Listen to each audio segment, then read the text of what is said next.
In the mid-1990s, a tiny little theater company called The Present Company was doing a play in a basement on Ludlow Street.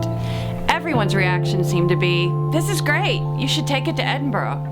And after crunching some numbers to figure out what it would take to get to Scotland, it became apparent that wasn't going to happen.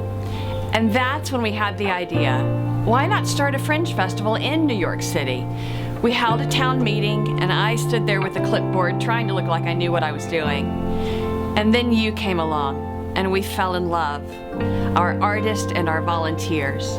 We couldn't believe you actually came to the Lower East Side to support the birth of a Fringe Festival in New York City.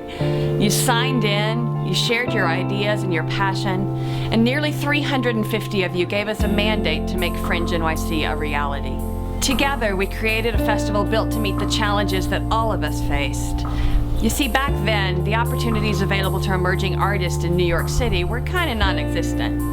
With production costs skyrocketing, it had become nearly impossible for young artists to present their own work, and there was no organized forum for emerging theater artists to communicate and exchange ideas and share resources.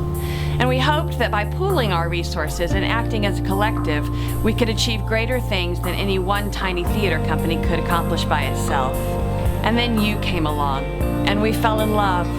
Our audience, we couldn't believe you actually came to the Lower East Side to see our shows. You bought tickets, you met artists, and you made the annual of what we had cheekily called the first annual New York International Fringe Festival actually true.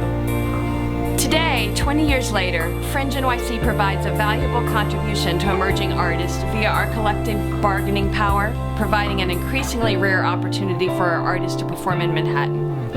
Now, FringeNYC attracts more attention from major media outlets than does any other theater event in New York, and leverages the economy of scale, creating a powerful community of shared resources. But our work isn't done. These 20 years later, there is perhaps an even more acute need for just what FringeNYC provides, and what we all started together. Because you came along, and we fell in love.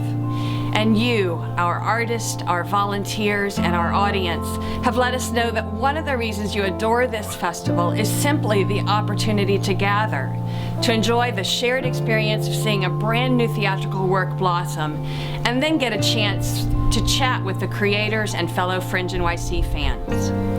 In an age where small theaters are disappearing and our young artists are struggling to stay in New York City, we're on a mission to ensure the vibrancy, diversity, and innovation with which our name has become synonymous by creating a Fringe Lounge.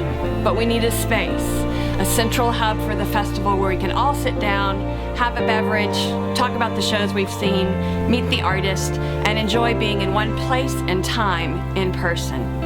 And that means we need ground floor available real estate in Manhattan for a month, which doesn't come cheap. FringeNYC is here to amplify underrepresented voices, to provide opportunities for emerging artists, and to leverage both our scrappy history and our fancy schmancy accomplishments in service of our mission, inciting art and cultivating community. In this both crucial and celebratory time, your donation is vital, and it directly impacts the future of FringeNYC and that of our artists, audience, and alumni. We hope you'll join us as we launch the 20th Annual New York International Fringe Festival, because we're so glad you came along.